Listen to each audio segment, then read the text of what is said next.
तो सुनिए सतयुग की दस्तार।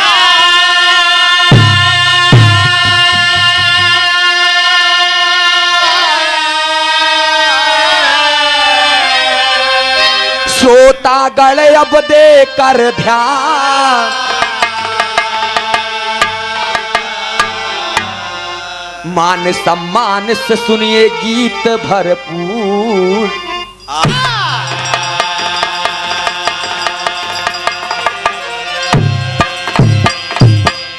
गौर करेंगे आप लोग। ए बाबूजी, राजा दक्ष की सुता एक श्रद्धा नाम की सुंदरी भाग्यशाली भवानी रही। पितृ देवता के साथ में शादी हुई, रूप रेखा में वो मानी जानी रही। उनके ही रुद्र से 3 कन्या हुई, ये पुराणों में लिखी कहानी रही। हुआ दर्शन कुम्मन में तो देवी देवता चले, ये पुराणों में लिखी कहानी रही। गौर करेंगे आप सब। पूरे विरह का संदेह लेकर एक गजल का टुकड़ा संकेत करे मास्टर साहब।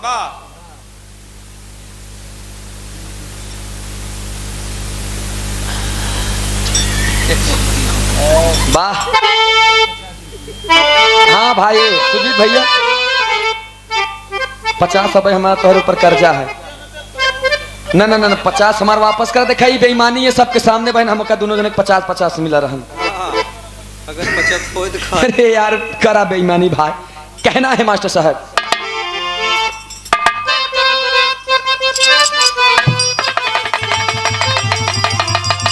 क्या बात है, कल में इनायत कोनो कोनो गाइल मास्टर साहब।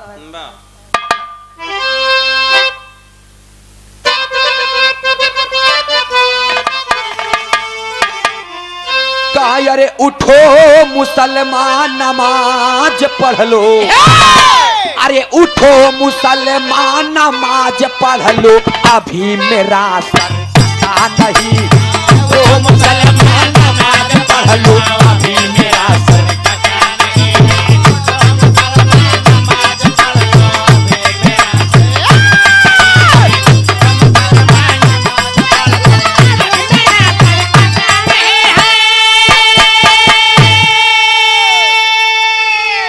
अरे उठो मुसलमान नमाज पढ़ लो,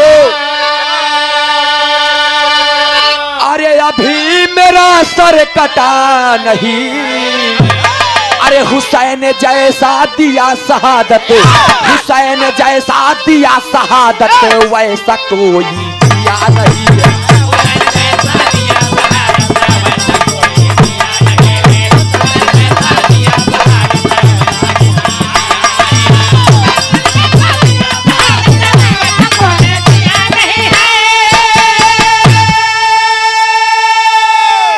लेकिन एक लाइन और आदि आप सम्मानित श्री जुगनू हैदर अली गुरु जी गाया करते थे जब लेडीज से बिरहा मुकाबला हो, तब का गावे।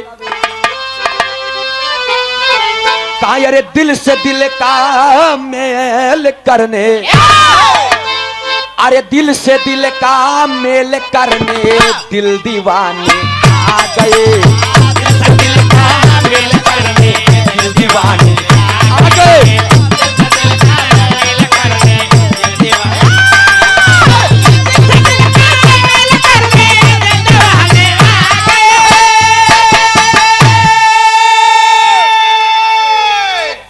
दिल से दिल का मेल करने, अरे दिल दीवाने आ गए। अरे तुमने ऐसा आँख मारा, अरे तुमने ऐसा आँख मारा, बुद्ध भी शर्मा गए। तुमने ऐसी आँख मारी, बुद्ध भी शर्मा गए। तुमने ऐसी आँख मारी, बुद्ध भी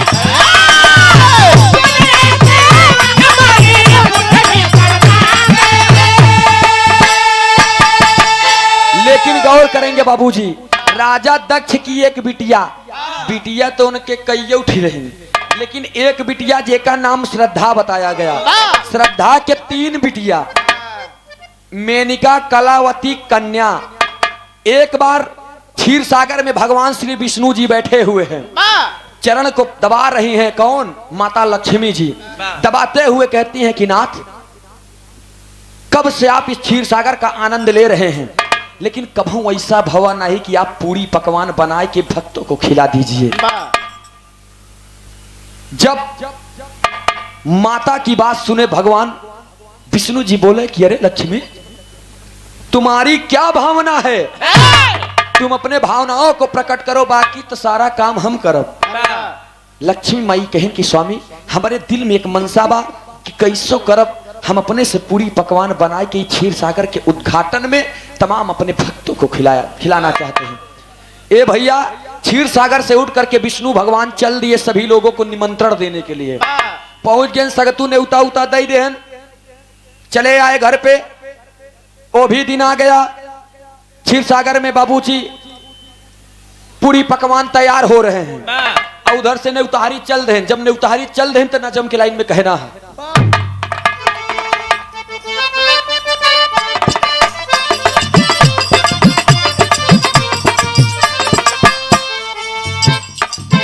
आए संकादित मुनि,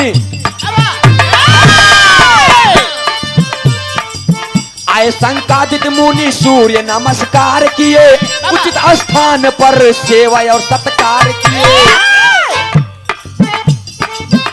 ओहो, मुनि जी क्रोध में, क्रोध ना रोके मुनि अपने बदनिया से, मेनका कलावती कन्या की बहिनिया से। बात ही बात पर श्राप उन्होंने दिया, बात ही बात पर। इधर तीनों कन्या जब वहां पर पहुंच जाती हैं, तमाम शूरवीर वहां पर इकट्ठे हो जाते हैं। होता क्या है,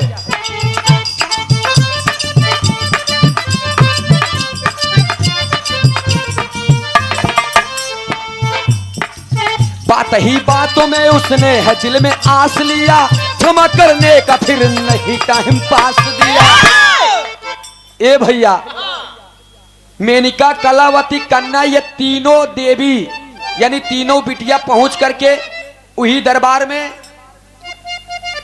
सूर्य नमस्कार, सूर्यवीर, इंद्रदेव, तमाम प्रकार के देवी देवता लोग वहां पर इकट्ठे हैं। लेकिन ए भैया, जब संकादिक मुनि वहां पर पहुंचे तो तमाम देवी देवता उठ करके उनको उचित स्थान दे करके नमस्कार प्रणाम करते हैं। लेकिन ये बाबूजी, ये जौन तीन कन्या रही ने अपने घमंड में चूर रही, ये सोच रही है कि हम लोग इतनी खूबसूरत है, हम इनका देख के सलाम करी। लेकिन जब अंतर्यामी संकादिक मुनि जान गए तो जानने के तत्पश्चात उनको श्राप दे देते हैं। श्राप दिए तरज की लाइन बा,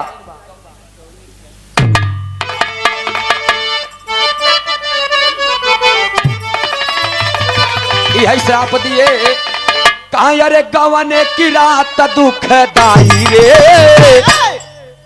अरे गवने की रात दुखदाई रे, पिया ही ले ना डोले।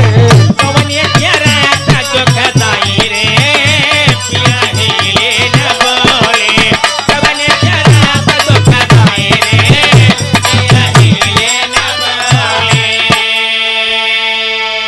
आए बाबूजी, इधर तीनों कन्या जब श्राप पा जाती हैं तो बाबूजी फर्श मुनि जी के चरणों में गिर करके और करती हैं क्या, कहा अरे तीनों कन्या करेली रुलाई हो, चरण को पकड़ कर कहती है स्वामी, अरे हम लोग तो बच्चे हैं, आपकी बेटी है, गलती हो गई नाथ, क्षमा कीजिएगा।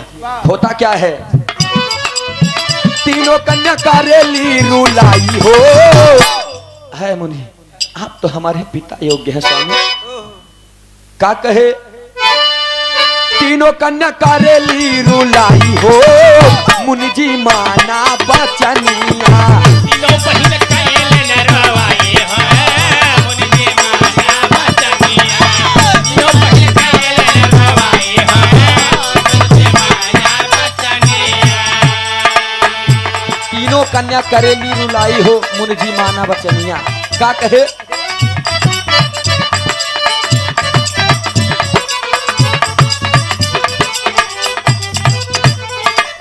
सरधस नहीं आ तू अब त बनावा, कौन युग में होई शादी हमके बतावा।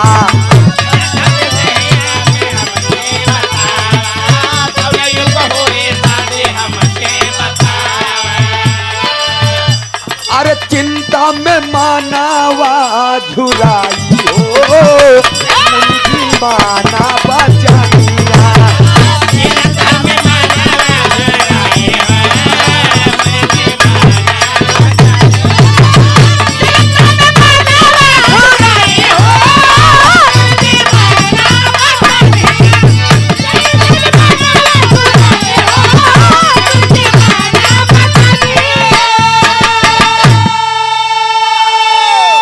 ए भैया, इधर मुनि जी जब सोचने लगे तो तीनों कन्या के ऊपर उनको दया आ जाती है और कहते हैं कि ए बेटी, जिस प्रकार से हाथ से छूटा हुआ पत्थर, डाल का छूटा हुआ बंदर, बंदूक से निकली हुई गोली, मुख से निकली हुई बोली कभी वापस नहीं होती, वही प्रकार से हम शराब दे दिए ही तो वापस तो ले नहीं सकी, लेकिन इसका परिपूर्ण रूप से परिधान मैं बता सकता हूँ।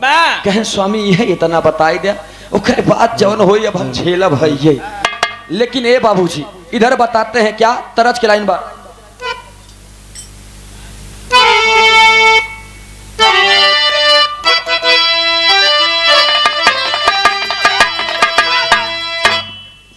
बहुत सुंदर गीत की लाइन बा।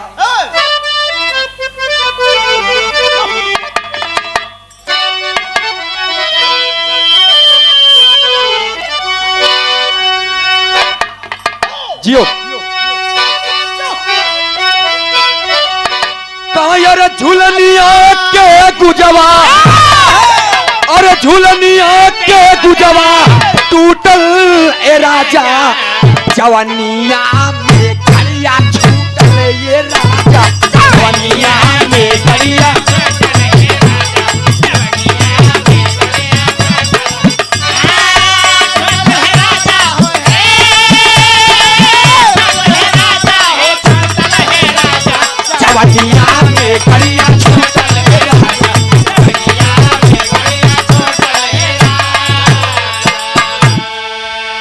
झुलनिया के गुजवा टूटल ए राजा, जवानिया में गड़िया छूटल ए राजा। लेकिन गौर करेंगे, इधर मुनि जी श्राप देने के बाद फिर अपने मन में पछतावा करते हैं का,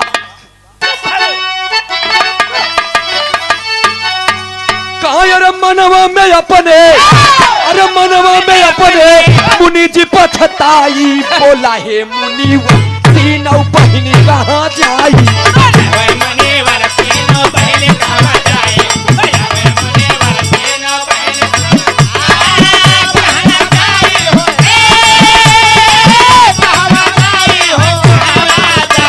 बोला हे मुनिवर तीनों।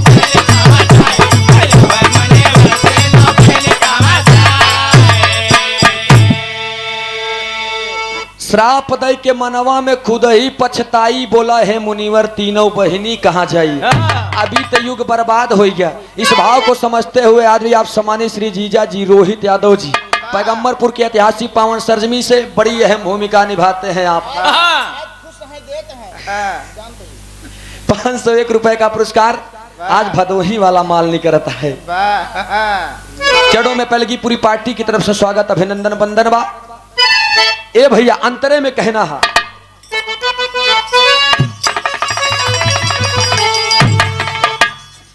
मुनि जी के चरणों पे पकड़ करके जब मुनि जी उठा देते हैं तीनों बेटियों को और एक साइड में करते हुए समझा रहे हैं, क्या समझा रहे हैं, अरे तीनों के जिंदगी हम करबई आबाद हो,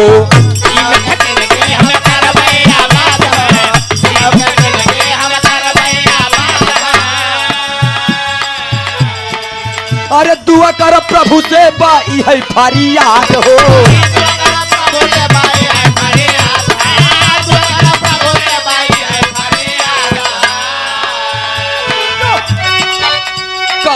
दिलवा में चिंता, अरे दिलवा में चिंता बाई है सताई, बोला हे मुनि तीनों बहिनी कहाँ जाई,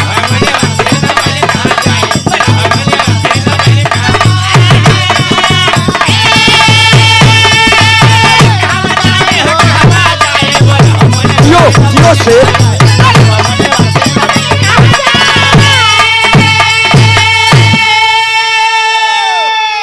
मनवा में चिंता बई है सताई, बोला है मुनिवर तीनों बहिनी कहाँ जाई। आए बाबू, तब मुनि जी तीनों लोगों का स्थान बताते हैं। कहाँ कहाँ बतौले, टेरी की लाइन में कहना।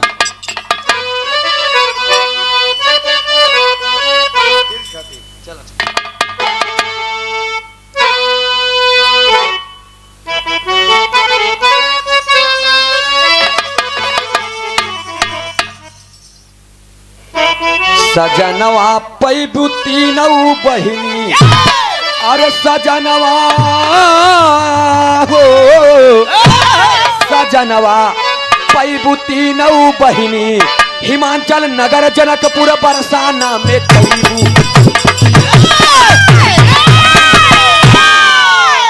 हिमाचल नगर जनकपुर बरसाना में जैबू, सजनवा पैबू तीनों बहिनी।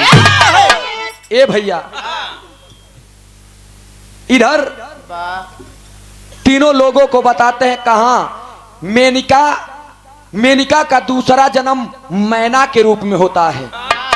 मैना और जौन कलावती थी उसका दूसरा जन्म सुनैना का होता है। जो कन्या थी सबसे छोटी वाली, उसका जन्म शुभैना के रूप में होता है। अब देखिए, राजा हिमांचल के यहाँ कौन जाती है? सुनैना, नैना। और सुनैना राजा जनक के यहाँ, राजा ब्रिजभान के यहाँ जाती हैं शुभैना। नैना, सुनैना, शुभैना। देखिए, मेनिका कलावती कन्या से नैना, सुनैना, शुभैना। अब नैना, सुनैना, शुभैना से कौन कहां पर कैसे जाता है, तरज की लाइन बा।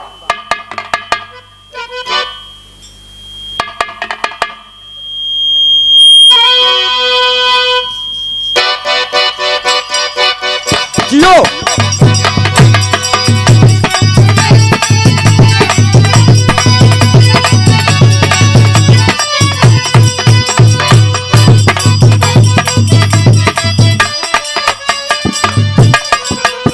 मेहरारू के पति शराबी के साथ साथ ड्राइवर भी मिलल रहे। का कहे,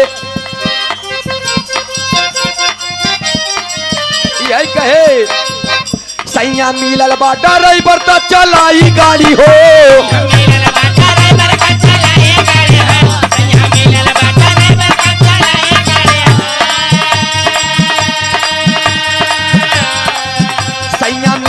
ड्राइवर ता चलाई गाड़ी हो, कारी पाउच के पियाई ता लड़ाई गाड़ी हो।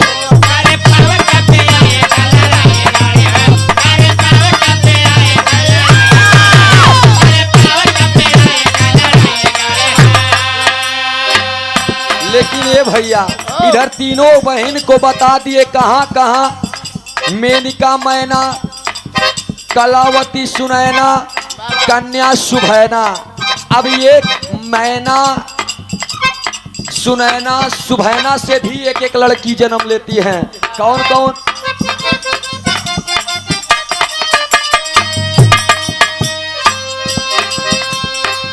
बताते हैं। हिमांचल के गौरव में जाबू रानी हो,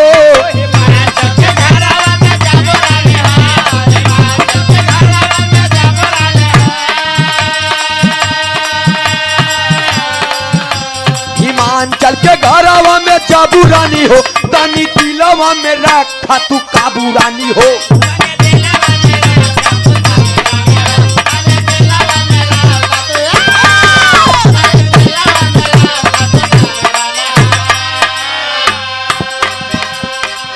आए मेनिका, आपका रूप अगला मैना का होगा और हिमांचल की पत्नी बनकर के आप जाएंगी। राजा हिमांचल के यहाँ वेदों में मिला करता है। कभी कभी कलाकारों का दिमाग काम कर जाता है। पूरे वेद में आप देखेंगे पार्वती का 13 अवतार है। 13 अवतार में माई पार्वती सिर्फ शंकर जी के मांगे हैं। हर अवतार में माई पार्वती को शंकर जी ही मिले हैं। बाबूजी, ये हमारा वेद गवाही देता है। कैसे मास्टर साहब, अंतरे में कहना है।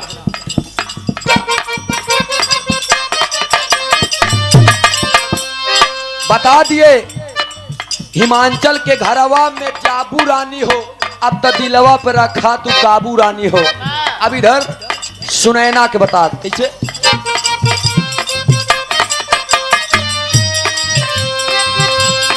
जनकपुर में जाइबू तू बने करके रानिया, जनकपुर में जाए वो तो बना करके रानिया, जनकपुर में जाए वो तो बना करके रानिया।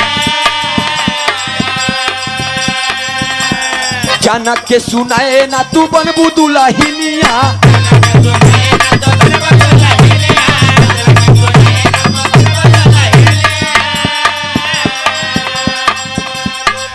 ब्रिज भान के जरा टगरा बुरानी हो,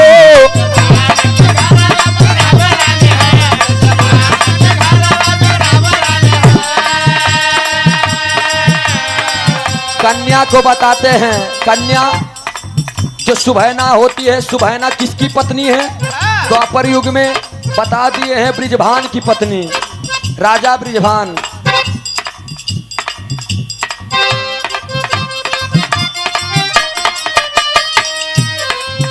ब्रिजभान के घर टकरा बुरानी हो, अब तो दिलवा पे रखा तू काबू रानी हो।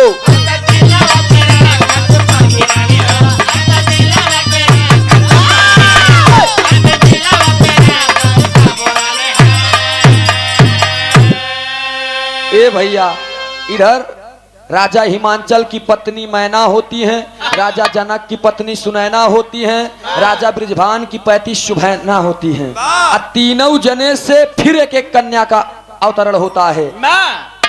मैना से पार्वती, सुनैना से सीता जी और सुभैना से राधा। पार्वती, सीता और राधा तीनों लोगों मतलब तीनों कन्या, तीनों देवियों का अवतार इस कदर हुआ था बाबूजी। अवतार तो कई उठी बा, लेकिन हर अवतार में हर प्रकार की गीत दिखाई गई है। और वेद में भेद नहीं, भेद है विद्वानों में। लोग चाहे जहां से पावे लिख दें, लेकिन ये आदरी आप सम्मानित श्री हमारे कुल गुरु, पूरे बिरहा जगत में जिनका कोई काट नहीं था बाबूजी, पूरे बिरहा जगत के महारथी विद्वान बैठ करके तब आदरी आप गुरु जी शंकर बाबा जी का नाम विद्याधारी रखे थे बाबूजी। शंकर बाबा विद्याधारी की लिखी हुई ये चीज है। पापट की लाइन में कहना,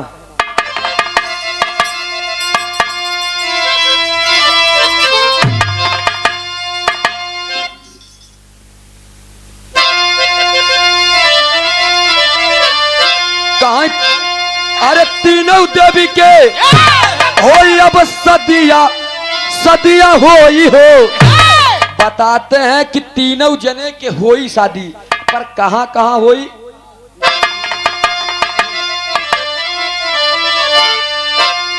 कहा तीनों जने के होई अब साजदिया सदिया होई हो। तीनों बहन के मिली सुना अजदिया सदिया होई हो।